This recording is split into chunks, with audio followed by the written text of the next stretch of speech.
Yes. Man, after one day working together, Marshy Marsh, I feel like there's a lot of chemistry in this room right now. There's a ton. Yeah, there's a good pairing. I feel good on a Friday. Yeah. Feel good Friday. Are you? Well, so do I. Yeah. So do you feel good about your Little Piddles, but not Little Piddles Friday six-shooter? I feel good about it all, Tim. Wow. There's a lot of questions that we did not get to yesterday that I feel like we're just gonna dive right into them. I like that. I like the North Dakota pond hockey You like hat, this? too. I got it for and Christmas. I like the corduroy texture as well. Yeah. Is corduroy something that you young tykes are wearing right now? I've been told that it's back in vogue and baggy is back in vogue. Is that your read as well? You know, I'm not much of the baggy type. I don't know if I like baggy clothes. Nope. But there's a few like big T-shirts that I like to wear. Yeah. If you're catching my drift. I follow you on that. I like the big baggy tees sometimes though, but I'm more of like that Jamie Rivers kind of like skin tight. You know, let the muscles show. You guys on the fast lane are just, tight-bodied gentlemen, tight-bodied afternoon drive sports talk radio hosts. If anybody wants to use that for a promo, let me know.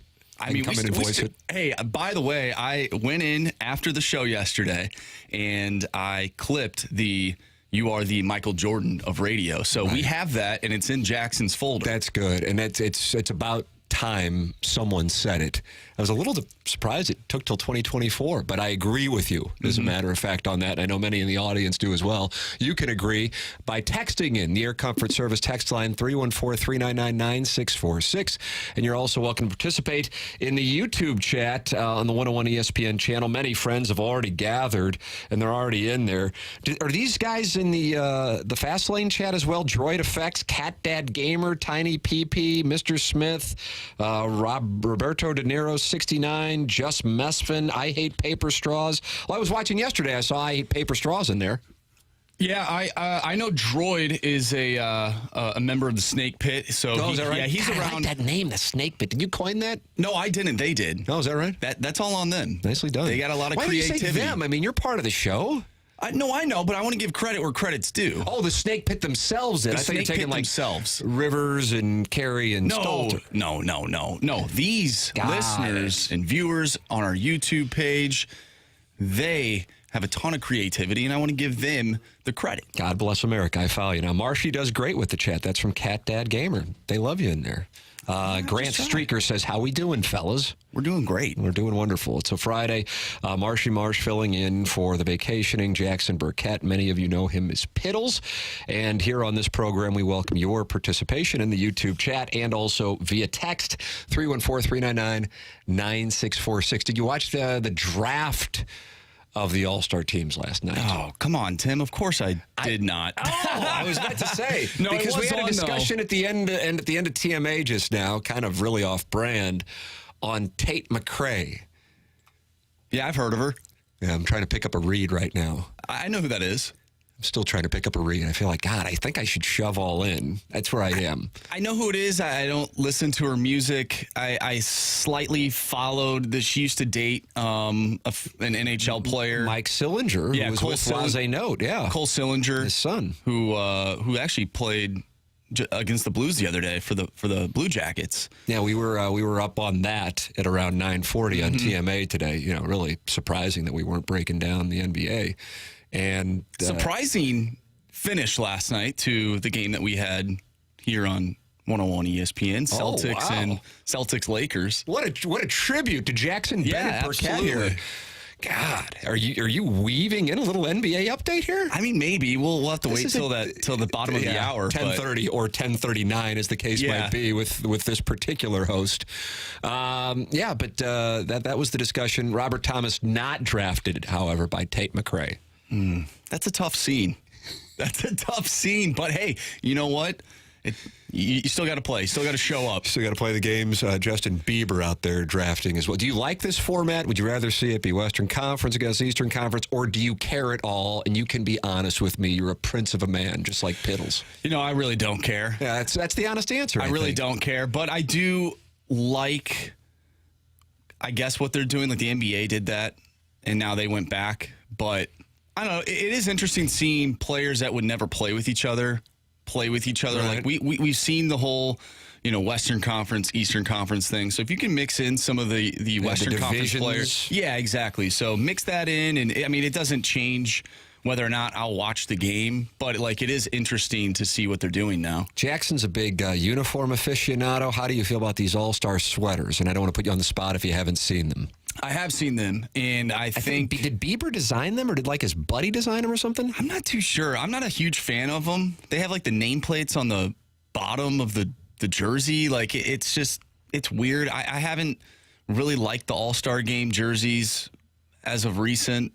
I don't really like them that much. Yeah, right, I do like the old Wales and Campbell, those uniforms, the old orange and black unis. Those were sick. I think that's what we had when St. Louis hosted the All-Star Game. I'm going to make a play on 19. I was going to say 86, but I don't think it's 86. I'm going 88. It was either 88 or 89, before the most recent one. So that would have been... Oh, do you know? I'm trying to think. Their last All-Star game? Predates you, yeah. I thought it was in 96. No, definitely No? 80s. I say definitely 80s. Or was it 86? I'll look it up. Was it 86, the year they went to the Campbell Conference Finals in the same year as the Monday Night Miracle? I don't think that. I'll look it up. Case. That's Marshy Marsh and the Playful Posse. I'm Tim McKernan. This is Balloon Party. It's driven by Munganess, St. Louis Acura, and Munganess, Burkhardt, Alton Toyota. It's a program that solicits your involvement. Air Comfort Service text inbox 314-399-9646 and the YouTube chat. 88, I shipped it. I take these years serious. Yeah. I'm very proud of that strange little gift. Let's go with question number one. You put the work in to prepare a little Piddle six-shooter, but it's the Marshy Marsh version of it. I'm anxious to see what you got here. Absolutely. I'm told that there are some production elements to this, so I'm going to go ahead and play it. Yeah. That's right. Thank you, Mike Ryder. Let's do this then. Friday tradition unlike any other. Let's spin the chamber for the Little Piddles Friday six-shooter. Presented by the Angry Beaver. Now offering free shuttles to and from all Blues home games. Question one. Wow. Did you hear that? Yeah. That was pretty sweet. That's very nice. What's that Midnight Rider, man? That sounds great. Let's go to, all right, so Major League Baseball. I think the question that has come up a lot is, are people interested in this game, right? Everyone, they're changing rules because we need to get the youth, right? The youths need to get into the game now, and let's change the rules. Let's make the game quicker. Are you ad-libbing right now, or are you reading? No, I'm just ad-libbing. Okay, all right. I'm getting to the question. No, I didn't know because I didn't know if you were calling an audible with the Kenyon Middleton news or the Brewers and the Orioles, and you're like, I had this, but then we got this news, so I'm calling. No, I was just trying to see how you work when you prepare a six-shooter. I did have trying to compare and contrast. I'm essentially judging you. That's fair. I feel like everybody judges everybody. That's right. So. Other than yesterday, because the whole Corbin Burns news to the Orioles was definitely interesting, but overall, has this offseason for Major League Baseball is it an example of why the game continues to struggle appealing to fans? I feel like there hasn't been a lot of action. I agree with that. I suppose I don't know if the numbers would back that up, that the game is struggling with appealing to fans. I know I'm personally not as big of a fan as I was, but a lot of that, it goes to something that when I give this opinion, it alienates some people, but that's fine. That's kind of who I am, an alienator. But I just don't like the way that the playoff format is at the moment. And I feel like it kind of wastes a regular season. So with that said, to have the Cy Young winner, and it's February 2nd, and he's hanging around. You have a team that won their division by a comfortable margin, being in a spot where they're going, it's better for us to trade away the 2021 Cy Young winner. It's different than the urgency that you feel at the starts of the other three major North American sports leagues free agencies. I mean, I look at the NBA. It seems like they have... It's a huge deal, right, when that moment hits. Even the NHL. The NHL, I would say, is the number 4 sport out of the major 4 sports. Even they have quite the offseason when free agency opens up and they got guys moving around. It's exciting. I think here is where I would say, okay, well, then if that is indeed the case, then why? And I would tell you it's because half at the most of the 30 major league teams are truly trying to compete. That's my arbitrary percentage cutoff. And therefore, you have 50% that are automatically out. I still am confused by what the hell the Pirates are doing, spending $10 million on Aroldis Chapman. And that's not a shot at Aroldis Chapman. It's like, what is that going to do for you? It wasn't going to help. You're going to be in last place or fourth place either way. What does it matter? You're going to trade him, save the money, and have a big dividend at the end of the year for the owners. I don't, for the life of me, I don't get it. But whatever. I don't get what goes on in that operation. But yeah, I think that's one of the core issues. Now, of course, it's not to say that, hell, we heard Doug Armstrong here in October say, realistically, we're not in the top third of the NHL, and we're hoping to get to third place this year, And I appreciate that. I appreciated it in the moment. I loved it. I thought it was refreshing and honest and authentic. I was a big fan of it. I just was surprised that he'd then fired Craig Berube 2 months after saying it. But either way, that to me is one of the core issues. And then that goes, then you go, well, then why is that the case? And one could say, well, the salary cap. But then if you're going to have a salary cap, then you have to have a floor as well. If you're going to have a ceiling, you have to have a floor. And then that would prevent. So, for example, Marshy Marsh, with what the Orioles did, they now will have a payroll of around $90 million. Mm-hmm.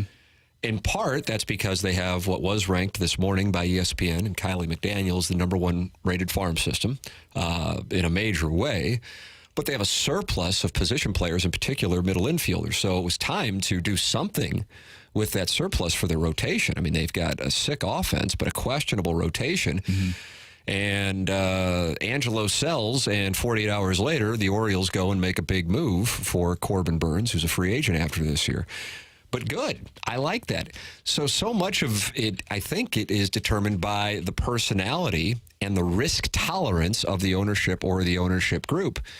And then also what the mindset is the mindset, I want to win a championship. That's part of my legacy. I've already made $1 billion, which is usually the case for these owners at this point. Mm-hmm. Or is it, I just want to continue to increase the value of my franchise and not have to put in my own money. And so it's a case-by-case basis of what you have. Steve Cohen would be an example of the former.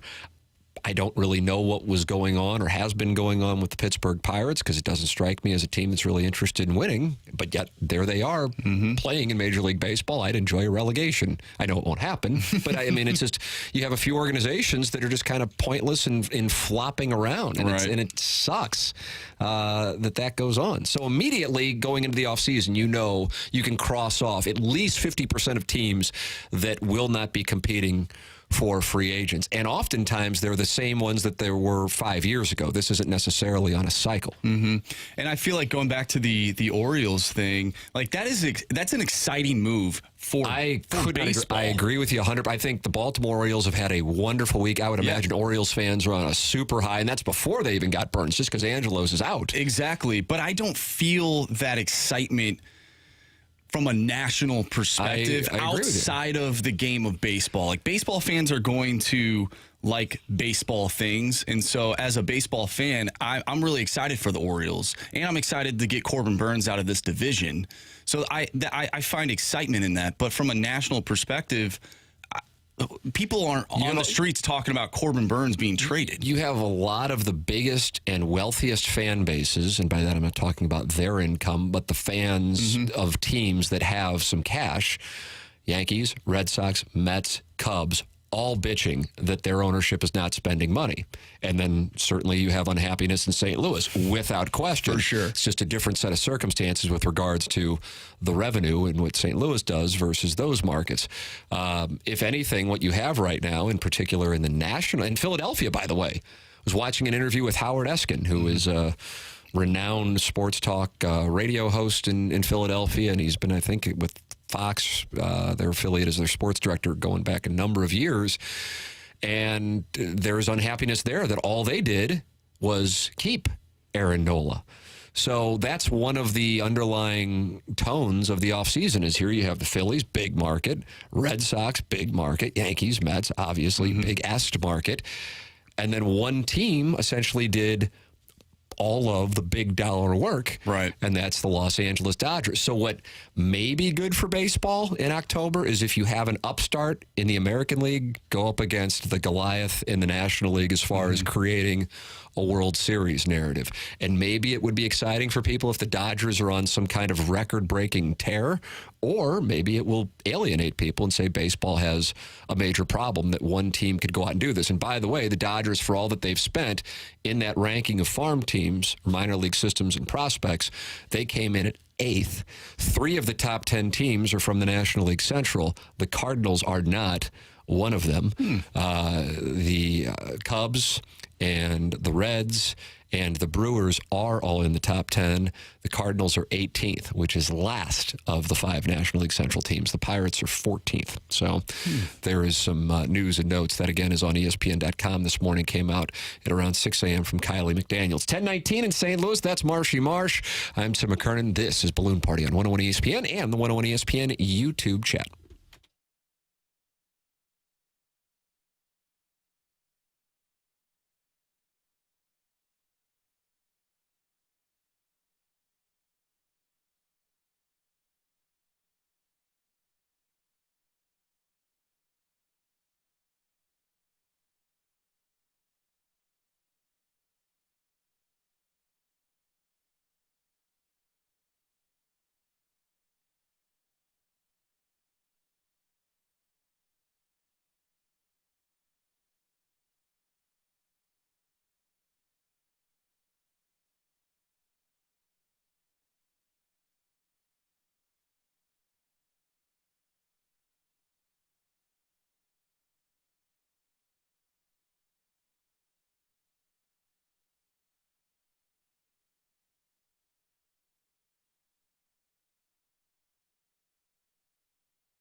This is Balloon Party, 101 ESPN. Tim McKernan and Andrew Marsh with you today. Jackson Burkett is gone. He's fired.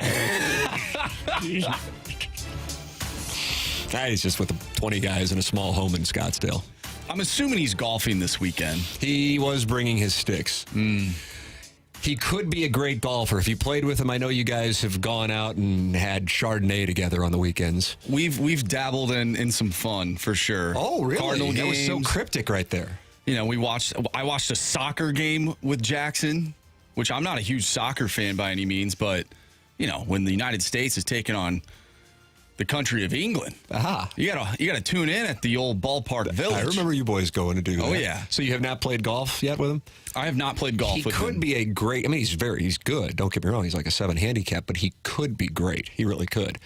But he only hits his 7-iron like 145 or something like that. And many members of this audience, the TMA audience, and the Tim McKernan Show podcast audience really enjoy hammering him on that. And I told him 5 minutes in the simulator. Yeah. And I bet they'll see that club face is open. We're going to compress the ball, and it's going to go about 185 to 190 like it should go for a strapping 25-year-old boy such as yourself, especially when you're from Ladue. You hit the ball further. You have to. That's just expected. It's part of the blue blood. You can tell me how far you hit your 7-iron by texting in 314-399-9646 or by participating in the YouTube chat. Marshy Marsh filling in for Jackson today. He's got the 6-shooter, and this is question number 2. Question 2. Pew! All right. I was told, by the way, from the text line to just say pew pew. That's all right. Day. Yeah, nope, that's a signature. So there you go. There's one pew for you. Let's get to the Cardinals, though. You know, obviously this offseason has been about bringing in veteran leadership. And I wanted to ask you, Tim, do you believe veteran leadership can translate into wins, or does it come down to having talent on the roster? I will take the latter. I am confused by this veteran leadership conversation. At the same time, it's coming from, in part, Nolan Arenado, in part, Paul Goldschmidt. So, I mean, I think their credibility is not much higher than mine, but slightly higher. Yeah, I mean, they're pretty good. No, I had a cup of coffee with the sophomore team at St. Louis U High, but then I couldn't make the throw from second base to first base. So I feel like I'm in a position to judge them. I'm glad you agree. Did you have an injury, or I had maybe a torn mental labrum? collapse. The torn labrum arrived in 2019. If it was a gently hit ground ball that was easily fielded, the throw would go about 30 feet higher than the first baseman or just directly into the dirt. And that was a fun thing to experience at 16 years old. Yeah. When your free time is either spent bussing tables at Pietro's or getting shot down by a potpourri of young ladies. Well, you got to be able to scoop the ball at first base. So, you know, I'm not going to put that Thank you for putting it on the blame first you. baseman. You have to be able to scoop it. Otherwise, how are you going to get to the next level? Thank you. Otherwise, I think I'd probably be on the 40-man this year for the Cardinals. But, alas. You're doing him an injustice if you're not throwing the ball into the dirt. Thank you. Just put him to the test to get ready for varsity ball. And I'm not sure how the science works out, but I think if you skip the ball to first base, it gets there quicker. Thank you. Now you're starting to understand there was a plan behind my Absolutely. Steve Sachs, Chuck Knobloch disease that was on display in 1992. The leadership thing, I'm confused by it. I told an anecdote. Edmonds was in studio with us last week. Would have loved to have gotten into this with him. How I got on the phone with him. I was going on Stephen A. Smith's show in 2006. Right when the season was ending, and I said, hey, I'm going on this show on ESPN. I would like to have something more than, well, I think the Cardinals are struggling, some meat on the bone to give Stephen A. And he said, okay, fine. You want to hear this? We're not getting along. Season sucks. We're missing this guy. Mark Grizzlonic was the guy he cited, which was super random. And I'm like, okay, I mean, you would know better than me. And I can't wait for the season to be over. That was on the Friday before the final regular season series of the year against the Brewers, which they wound up winning. And a month later, Edmonds is on the field holding up the World Series trophy. So it's amazing how these things work. Point being, in that anecdote, is this whole thing about leadership. I just feel like it's overvalued. If you look at some of the great teams of the 1970s and 80s, they were famous for not getting along. Yeah. whether it be the Yankees fighting each other. I'm talking about good teams. I'm not talking about just any teams. The Oakland A's and the chaos of their clubhouse. The 1986 Mets, one of the best baseball teams I've seen in my life. Holy crap. I mean, that was an absolute circus. So when I think of these teams, yeah, you can think of the Yankees run and how you're going, okay, this is like pros with Rivera and Jeter and Posada and Bernie Williams. But I feel like that's overrated. And I also feel like that responsibility in part is on the manager. So I don't know, and the staff. So I don't get the whole leadership thing. I don't know. It is tough, like being with the same group of people for an extended period of time, at least 162 throughout the summer. Sometimes, you need to get away, and these players can't. Like, they can't just go to Scottsdale on a boys' trip and get away. So passive-aggressive. Unbelievable. Unbelievable. The days of sipping Chardonnay and watching soccer are clearly in the past for this pairing. Unbelievable what happened. Guess you're partnering up with Tanner Aracchio now around here, huh? Nah, I'll have to text Jackson and apologize now that you say it. I get Rocchio between the hours of this show and when he's done and when I come in. Well, you can hear him from anywhere in the building, so you might not necessarily be with him, but you can hear him. The leadership thing. I'm just like, okay, I guess that's where I saw this. It was a poll. It was a writer's rankings of the top 10 most exciting off seasons, and the Cardinals were 6th. And I'm like, if you told Cardinal fans that right now, they go, what in the hell are you talking about? Well, that's what I'm talking about, going back to our last question. Yeah. Like, if they're number 6, like, what's going on here? For the life of me, I don't understand it. But here's the thing. At the same time, the Plowhawk, one of our members of TMA, was starting to take bets that the Cardinals wouldn't win more than 76 games. And I said, well, I got to tell you something. I'll bet you right there. But because I'll take the over doesn't mean that I think they're going to win 100. It's just I'm confident they'll win more than 76. But if I'm a Cardinal fan and you're looking at through the lens of baseball, I'd go, how would you sit here and sell me that this team is, what are you going to have to win the division? The Central certainly being different. I don't know, 17 games better if you think 88 wins is going to get it done. That's tough. I know, based on what you've done. But at the same time, my whole contention throughout is I think there's more going on with the organization, that they are limiting their risk, and that's why you only have 2 players under contract beyond 2026, and that's Arenado and Contreras. I don't think it's a coincidence that you saw 2 one-year deals and 1 3-year deal, and I think it's because there's some financial concern on the part of the Cardinals, which would not resonate well with many in the fan base, because they're going, how can you have financial concern when we bring in $3 million every year? Now, we went back. It's going back to the TV deal. Right. We were just talking about Doug Armstrong and him being open and honest about his expectations for the Blues. Do you wish that the Cardinals did something similar where they 100%, and I think it'd be better for the organization. Yeah, just be honest with the fans. Like, I wonder how many fans, and I'm sure there would be fans that would be upset because the expectations are high here in St. Louis. But if they came out and said, hey, this is where we're at right now, we're building for our future, and we expect to be this type of team next year. Maybe they are doing that by just saying, oh, well, we'll just win the division, we'll get in, and who knows what happens. Maybe that is them saying, yeah, we're just... But it's that I don't believe that's been the message. It's like, Mo went out, and he obviously was aggressive right out of the... I mean, he was, but he wasn't with... It was with 2 guys who, when they were announced, there wasn't like, yes, we got Lynn and Gibson. Right. It's like, oh, okay, well, and I thought, okay, maybe that means they're going to move Matz to the bullpen, and they'll be bringing in 2 pitchers. Sonny Gray was a textbook Cardinal signing. If you could have given me odds of the free agent pool who the Cardinals would get, I would have gone Sonny Gray.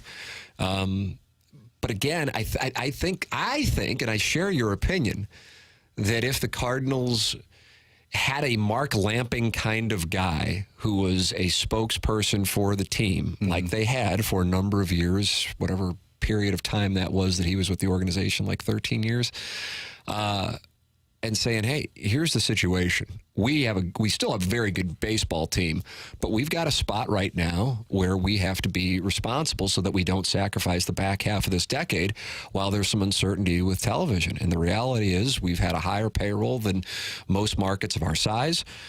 We are very bullish on a number of our position players who are young and under our control for a number of years, but we have to manage the financials responsibly until this $60 to $70 million portion of revenue is settled. I think a lot of people, you're right, some people, no matter what, would be pissed, but I think a lot of people would appreciate that. Because when Armstrong said that, we were on the air, and we were playing the press conference live, and when I heard it, I go, oh, damn. Now, I loved it. In the moment, I loved it. And I think it was, some people liked it, some people didn't like it, but I just thought that's so healthy, I think, to just say, hey, this is kind of where it is. But I just think in St. Louis, during the DeWitt era, you haven't had a year in which they've been in a rebuild spot. And they're not to say that they're in a rebuild spot. That's not where they are. I think you could make a case that they could have gone in a more responsible direction. In my opinion, responsible. Maybe they wouldn't say it is, but I don't think they wanted to do that because they couldn't risk attendance in a year in which they knew that the television revenue beyond this year was going to be in question. And so they couldn't go full on rebuild. But I think in St. Louis, people would welcome the idea of going, okay, it's not going to happen. We just got a bunch of prospects, and we're going to watch this team grow and see what we can do for the long haul with this group. Well, I think because there's a love of the game. Exactly. And it seems like this team has been in I'll call it a retool. I won't call it a rebuild. I'd call it a purgatory. Yes. They're just like middling, and they had the 2019 run to the NLCS, but like 2022 was a very good team, but it's colored negatively because of the stupid ass best of three. Exactly. And going out that quickly. But there hasn't been a sense of we're close and we're going to go and do this to put us over the top. And I think that's what frustrates him. And then if you want to compare it and contrast it to the summer of 2018 with the Blues, for example, and that 36-hour period, O'Reilly and the moves that got people fired up. That was exciting. That's what fired people up. And it was Alex always like, I don't want to 100%. But it's also, you don't want to win the offseason, you want to win the season. And, one of the things I've said, and I don't think I've said it with you in here this week, is I can see the Cardinals win the World Series. I wouldn't bet it. I mean, I guess I'd bet it if it's, I think it's like plus 3,000. I'm getting 30 to 1 on my money. But I, under no circumstances would I bet, unless I'm getting like 1,000 to 1, on the Cardinals having the best record in the National League. Oh, yeah. No. You know what I mean? Yeah.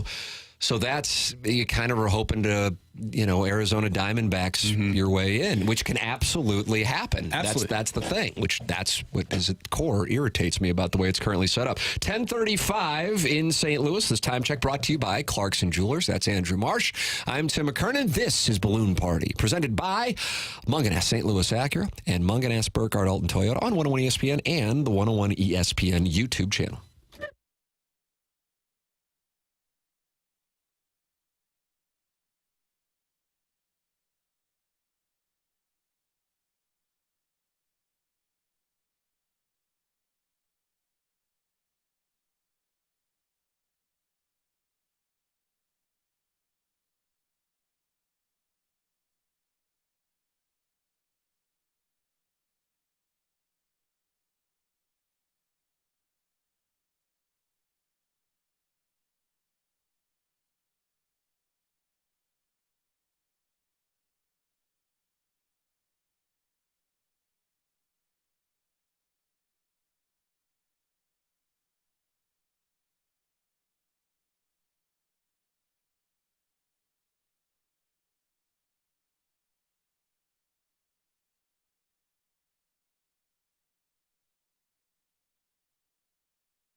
101 ESPN Sports Center.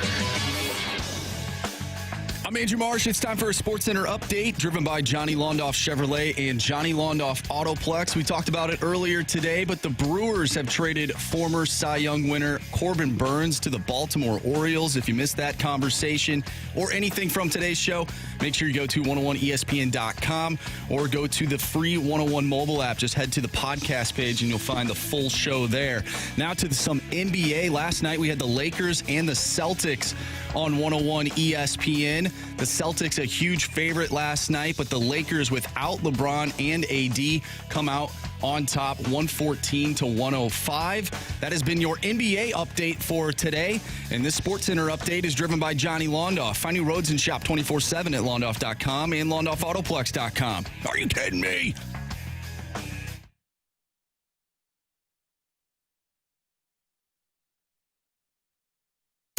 Welcome back, Balloon Party 101 ESPN. What a tribute to Jackson Burkett there with the NBA update. Also, perhaps, if you're reading between the lines, a little frustration there is Marshy Marsh and the Playful Posse reference a huge favorite. Was there any personal reason for that? Just not great, Tim. Just not great. That's just my read. Not a huge Boston Celtics fan these days. Is that right? Did they do you wrong? Maybe. Maybe they did, maybe they didn't. All right, I'm just reading between the lines here. That's what I'm just telling you. I'm just reading between the lines here.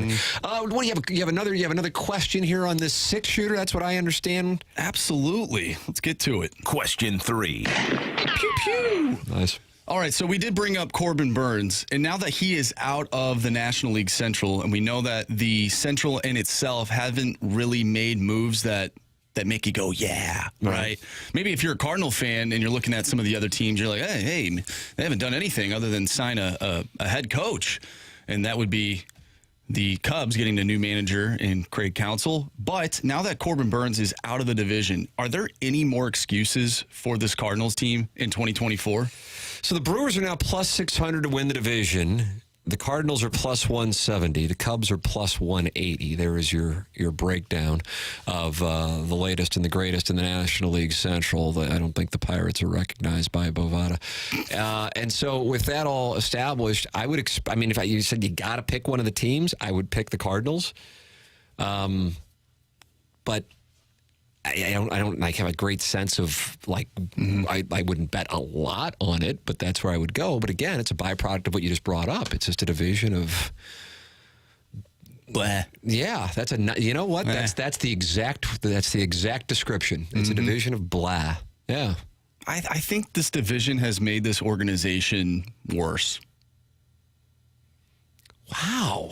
I do. That kind of was like a very concise, yet perhaps wonderful master's thesis. Say it again. This division has made the Cardinals organization worse. Because it's made them complacent? Yes. For example, if they were in the National League East or the National League West, I don't think anybody truly would be going, I expect them to win the division. But right now it's like, yeah, I guess, I'd take them over anybody. I feel like the Reds are the ones with the widest delta. As far as the upcoming season goes at the moment. They could be great. I feel like they could be great with their young talent, but I also could see it just not happening with pitching question marks and the youth that they have. I was surprised they were not more aggressive at the deadline last year. They were in a position to make the playoffs. I agree with you, and I suppose we could take your master's thesis and advance it and say that this division makes 5 organizations worse. Yeah. I don't know if you can get worse than whatever the Pirates have been doing for the last 30 years. But with regard to the other organizations, they're kind of like, well, why would we mess with it? We got a chance as it is. And, I'm the one that I'm really surprised by their lack of activity is the Cubs. You made reference to just going with Counsell. Yeah, I thought once they did that, I'm like, okay, well, now for sure they're going to be. I had the same thought process. Aggressive. And to date, anyway, I was mistaken. There's still some moves that they could and may make. But, I wonder about that.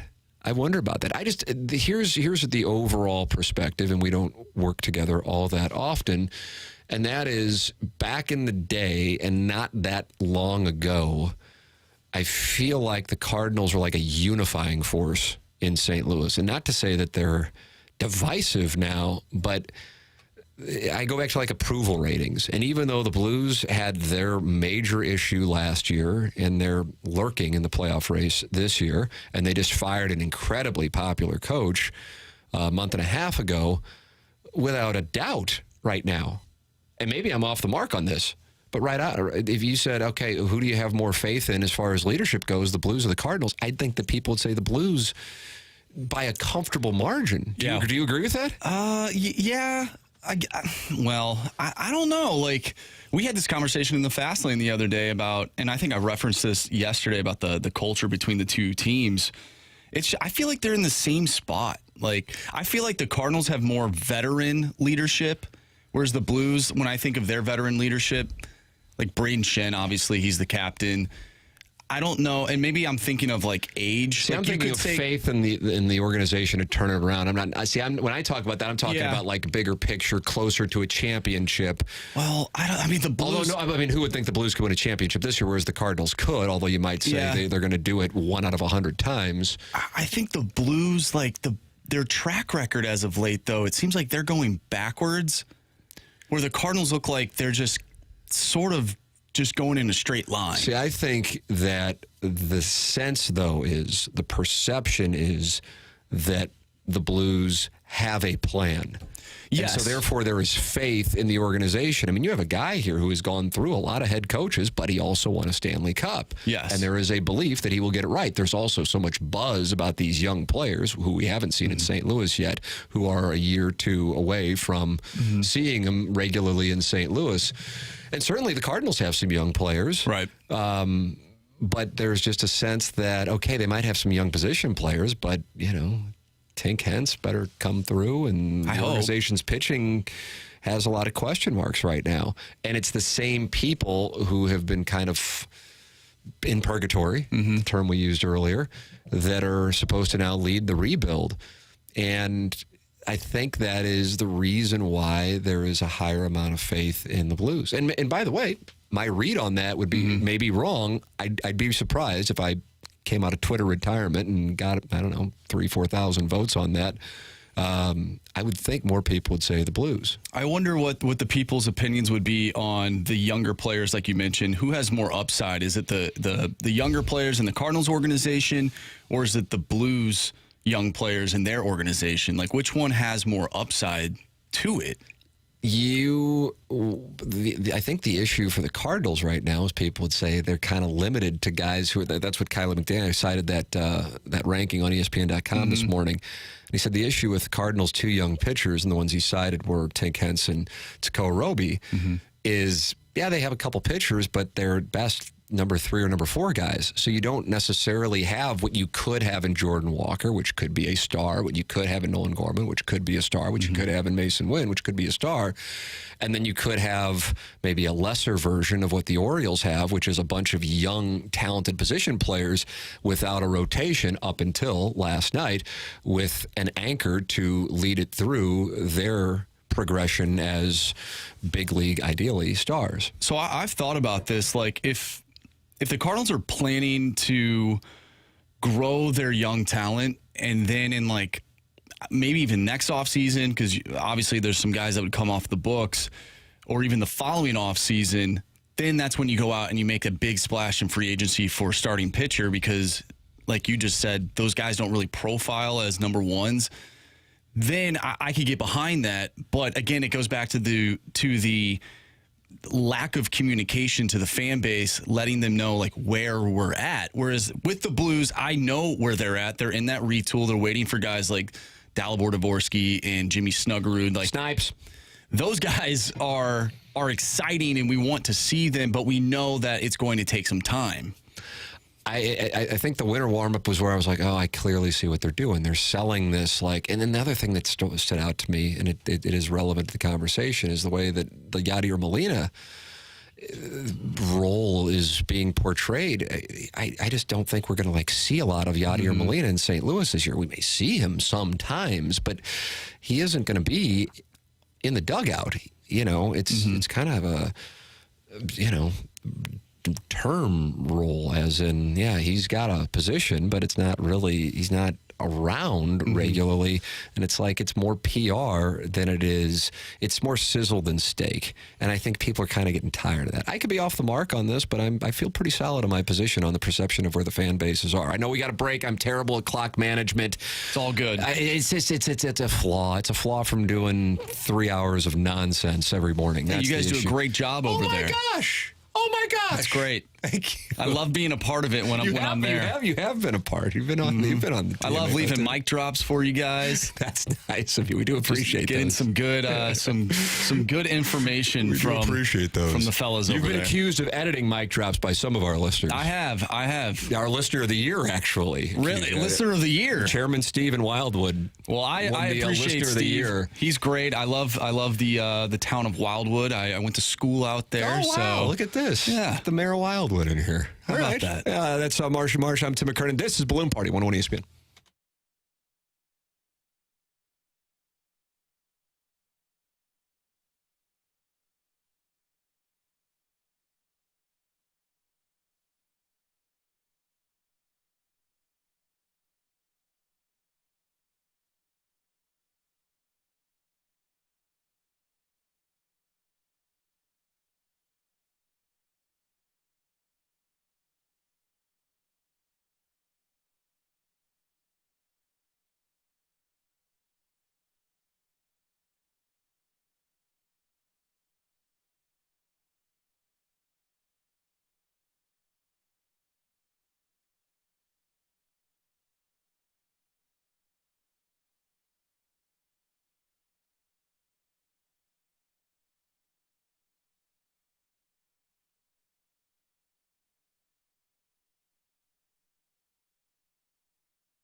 Welcome back. Final segment of Balloon Party here on 101 ESPN. Tim McKernan, Andrew Marsh with you. You will return at 2 p.m.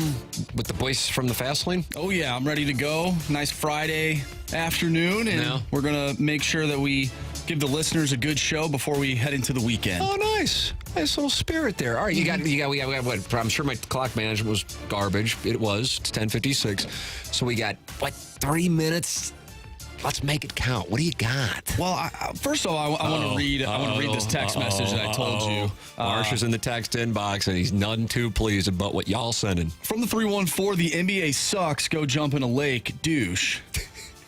Listen, I'm not a huge fan of the NBA, but I know you lost money last night. Let's just be honest with the audience. You know what? Well, no, I was going to say that the integrity of the show. I plan on keeping the integrity alive here. This is a beautiful tribute to Jackson Burkett. Well, absolutely.